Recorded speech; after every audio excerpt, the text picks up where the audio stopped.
नमस्कार भैया बहनों। आज हम पढ़ेंगे अध्याय 4 अभिप्रेरणा का अर्थ, आवश्यकता एवं महत्व भाग 2। अभिप्रेरणा यानी किसी को कार्य करने के लिए प्रेरित करना। तो इससे पहले के वीडियो में अपन ने पढ़ा था कि उत्पादन के विभिन्न संसाधन जैसे मानव, मशीन, उपकरण, पूंजी और विधियों के अंतर्गत मानव ही एक ऐसा संसाधन है जो कि सजीव और सक्रिय है, और अभिप्रेरणा का संबंध मानव से है, क्योंकि हम अभिप्रेरित सजीवों को और गतिशील जो सक्रिय रहते हैं उनको ही कर सकते हैं। अगर व्यक्ति अभिप्रेरित नहीं होगा तो जैसा हम चाहते हैं वैसी उसकी कार्य क्षमता में और योग्यता में वृद्धि नहीं हो पाएगी। तो अभिप्रेरणा से ही व्यक्तियों की कार्य क्षमता में वृद्धि की जाती है और उन्हें संतुष्ट करने का प्रयास किया जाता है। अगर आज के युग में हम देखें तो व्यक्ति केवल धन प्राप्त करने के लिए कार्य करने वाला कर्मचारी नहीं है, बल्कि उसकी अनेक इच्छाएं होती हैं, आवश्यकताएं होती हैं, और वह उन आवश्यकताओं, इच्छाओं, भावनाओं से प्रेरित होकर के कार्य करता है। अतः अगर हम किसी कर्मचारी को अभिप्रेरित करने जा रहे हैं तो हमें उसके बारे में सारी जानकारी, उसकी क्या आवश्यकता है, क्या वह इच्छा रखता है, उसके बारे में पता करके ही हम उसको अभिप्रेरित कर सकते हैं, यानी कार्य करने के लिए प्रेरित कर सकते हैं। तो यदि किसी उपक्रम में कर्मचारियों को अभिप्रेरित नहीं किया जाएगा तो उसकी कार्यक्षमता और उसकी योग्यता में निरंतर कमी आती जाती है। वह अपने कार्य के प्रति उदासीन होता जाता है।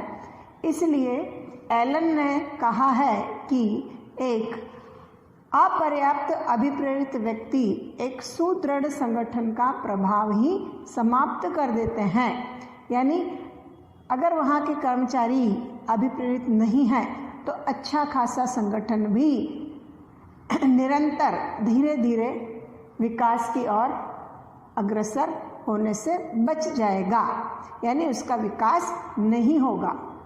तो अभिप्रेरणा को इसलिए प्रबंध का हृदय भी कहा जाता है, क्योंकि प्रबंध के अंतर्गत हमको जो कार्य करने पड़ते हैं, नियोजन, संगठन, नियुक्तिकरण, अभिप्रेरण, उसका एक हिस्सा है। यानी हमको प्रबंध के कार्य करने हैं तो व्यक्ति को अभिप्रेरित करना आवश्यक है। तो अभिप्रेरण का किसी भी संगठन में, संस्था में बहुत ही अधिक महत्व है, जिसे हम निम्नलिखित बिंदुओं से स्पष्ट कर सकते हैं। तो इसमें सबसे पहला आपका आता है निर्धारित लक्ष्यों की प्राप्ति में सहायक। यानी संस्था का जो पूर्व निर्धारित लक्ष्य है, अगर हमको उसको प्राप्त करना है और उसको प्राप्त करने के लिए कर्मचारियों से जैसा हम चाहते हैं वैसा कार्य करवाने के लिए उन्हें अभिप्रेरित करना अति आवश्यक है। क्योंकि अगर अभिप्रेरित नहीं होगा व्यक्ति तो हम अपने संस्था के लक्ष्यों को प्राप्त नहीं कर पाएंगे। हमारे पास सभी प्रकार के संसाधन हैं, लेकिन अगर मानव जो कि मुख्य साधन है, मुख्य संसाधन है, वह अगर पूर्ण योग्यता से, पूर्ण लगन से, पूर्ण मेहनत से कार्य नहीं करेगा तो हमारे बाकी सभी संसाधनों का प्रयोग उचित ढंग से नहीं हो पाएगा, और अगर उचित ढंग से नहीं हो पाएगा तो हम अपने निर्धारित लक्ष्यों की प्राप्ति नहीं कर पाएंगे। दूसरा आता है कार्य संतुष्टि में अभिवृद्धि। कार्य संतुष्टि में अभिवृद्धि यानी अगर कर्मचारी के मन में कार्य के प्रति अगर रुचि नहीं है, वह मन लगा करके कार्य को नहीं कर रहा है, तो कैसे वह अपना कार्य संतोषजनक ढंग से पूरा कर पाएगा, यानी कार्य संतुष्ट ढंग से पूरा नहीं होगा। और अगर कार्य संतुष्टि नहीं होगी तो किस प्रकार से हम अपने निर्धारित लक्ष्य जो हमारा है मोटो उसको हम प्राप्त करेंगे। तो अभिप्रेरित करके व्यक्ति की कार्य में रुचि उत्पन्न करके उसके कार्य संतुष्टि में वृद्धि की जा सकती है। तीसरा आता है संसाधनों का सदुपयोग। अगर कर्मचारी अभिप्रेरित नहीं है, मन लगा करके इच्छा से कार्य नहीं करेगा तो संसाधनों का अंधाधुंध उपयोग होगा, उससे कोई मतलब ही नहीं होगा। मतलब कहने का मतलब यही है कि संसाधनों का अगर उचित उपयोग करना है तो कर्मचारियों का अभिप्रेरित होना आवश्यक है। अगर कर्मचारी अभिप्रेरित होकर के कार्य करेगा तो वह संसाधनों का उचित और सही मात्रा में उपयोग कर पाएगा। चौथा आता है मनोबल में वृद्धि। अब देखिए, मनोबल और कहने का मतलब है अभिप्रेरणा। अभिप्रेरणा से क्या होता है, व्यक्ति में कार्य के प्रति इच्छा को हम जागृत करते हैं, और जब व्यक्ति को इच्छा जागृत हो जाएगी तो निश्चित तौर से उसके मनोबल में भी क्या हो जाएगी, वृद्धि हो जाएगी। तो अभिप्रेरणा से कर्मचारियों के आवश्यकताओं की पूर्ति होती है, उससे उसको मानसिक संतुष्टि मिलती है, और जब मानसिक संतुष्टि मिलती है तो व्यक्ति कार्य के प्रति व्यक्ति की करने की इच्छा जागृत होती है, और जब इच्छा जागृत होती है तो उसके मनोबल में वृद्धि होती है। 5 नंबर पर आता है अच्छे श्रम संबंधों का निर्माण। मतलब अभिप्रेरणा से व्यक्ति जब अभिप्रेरित होता है तो कर्मचारियों और प्रबंधकों के मध्य जो संबंध होते हैं आपस में, उनमें एक आपसी सहयोग और विश्वास की भावना पनपती है। और जब आपसी सहयोग और विश्वास जब उत्पन्न हो जाता है तो कर्मचारी द्वारा किसी भी प्रकार की शिकायत नहीं रहती, निराशा का भाव उनमें नहीं रहता, हताशा नहीं रहती, हड़तालें, तालाबंदी जैसी स्थिति उत्पन्न नहीं होती। और जब ऐसी स्थिति उत्पन्न नहीं होती है तो कर्मचारियों और प्रबंधकों के बीच, स्वामियों के बीच अच्छे श्रम संबंधों का निर्माण होता है। इसलिए कर्मचारियों का अभिप्रेरित होना आवश्यक होता है। नेक्स्ट आता है कर्मचारी अनुपस्थिति एवं आवर्तन में कमी।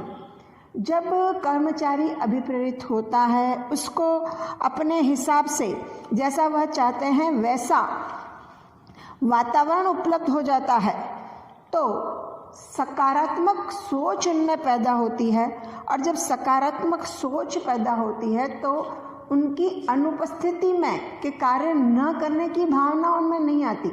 वे कार्य के प्रति सचेत हो जाते हैं, हमेशा उपस्थित रहते हैं। और दूसरा आता आवर्तन दर में कमी। आवर्तन में कमी का मतलब होता है कि कर्मचारियों का आना जाना, यानी कर्मचारी छोड़ करके चले जाते हैं, फिर वापस कर्मचारियों को नई नियुक्ति देनी पड़ती है। अगर वो वापस अभिप्रेरित नहीं होंगे, उनको उचित कार्य का वातावरण नहीं मिलेगा तो वापस छोड़ के चले जाएंगे। तो इस प्रकार से कर्मचारियों का आना जाना लगा रहने से संस्था को नुकसान उठाना पड़ता है।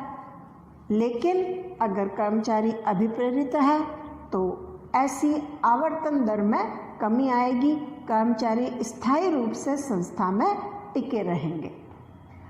प्रबंधकीय कार्यों का आधार।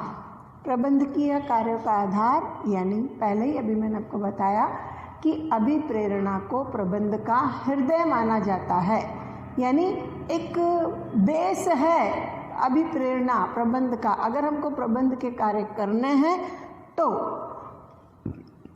कर्मचारियों को अभिप्रेरित करना अति आवश्यक है, क्योंकि अगर अभिप्रेरित होगा तो ही व्यक्ति सही ढंग से अपने जो कार्य हैं उनको पूरा कर पाएगा। इसलिए ब्रीच ने क्या कहा है कि अभिप्रेरणा की समस्या प्रबंध कार्यवाही की कुंजी है। अभिप्रेरण की समस्या प्रबंध कार्यवाही की कुंजी है। ये अक्सर क्वेश्चन पूछा जाता है कि अभिप्रेरण की समस्या प्रबंध कार्यवाही की कुंजी है, ये किसने कहा? तो ये ब्रीच ने कहा है। नेक्स्ट आता है परिवर्तन में सुविधा।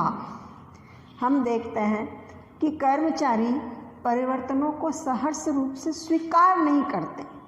उनमें हमेशा ये रहता है कि नहीं, हम जो सदियों से काम करते आ रहे हैं उसी ढंग से काम करेंगे, नया जो हम परिवर्तन लाते हैं उसको वो स्वीकार नहीं करते।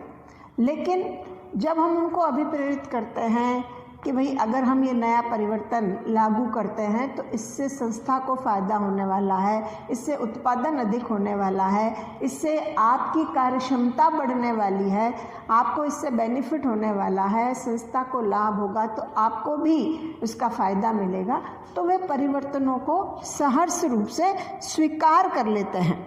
और नकारात्मक जो सोच होती है उनके मन में कि क्या हम इस नई पद्धति से काम कर पाएंगे या नहीं कर पाएंगे, उससे वह दूर हो जाते हैं। नकारात्मकता सकारात्मकता में परिवर्तित हो जाती है और आसानी से वह नए नए तकनीकी जो परिवर्तन होते हैं उनको सहर्ष रूप से स्वीकार कर लेते हैं। फिर आता है समूह भावना का विकास। जब संस्था में व्यक्ति टीम में रह कर के काम करता है, समूह में रह कर के काम करता है और वहाँ पर उनकी टांग खिंचाई नहीं होती, एक दूसरे पर दोषारोपण नहीं होता और संस्था के अंदर सहयोग की भावना से वो काम करते हैं, स्नेह से काम करते हैं, तो एक समूह भावना का उनमें विकास होता है। टीम पावरफुल बनती है उनकी। क्यों? क्योंकि वे अभिप्रेरित होकर के कार्य करते हैं, एक दूसरे को देखते हुए, एक दूसरे को सहयोग करते हुए पूर्ण अभिप्रेरित होकर के कार्य करते हैं, तो व्यक्ति में समूह भावना का विकास होता है। 10वें नंबर पे आता है संस्था की ख्याति में वृद्धि। अब ये तो हम सभी जानते हैं कि जिस संस्था के कर्मचारी संतुष्ट होकर के काम करते हैं तो कार्य क्या होगा? अच्छा होगा, संस्था विकास की ओर आगे बढ़ेगी और जब संस्था विकास की ओर आगे बढ़ती है तो उसकी गुडविल में, उसकी ख्याति में वृद्धि होती है। तो कर्मचारी जब अभिप्रेरित होते हैं तभी वे सही ढंग से कार्य करते हैं, खुश रहते हैं। क्यों? क्योंकि उनकी आवश्यकताओं की पूर्ति हो रही है। तो इससे संस्था की ख्याति में भी वृद्धि होती है। तो इस प्रकार से ये कुछ बिंदु हैं जिनसे हम कह सकते हैं कि अभिप्रेरणा संस्था के विकास के लिए अति आवश्यक है, कर्मचारियों को अभिप्रेरित करना। इससे रिलेटेड आपके जो भी क्वेश्चन बनते हैं वो आपको करने।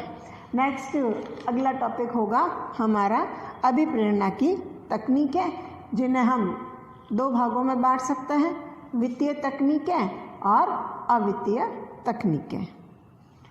ओके।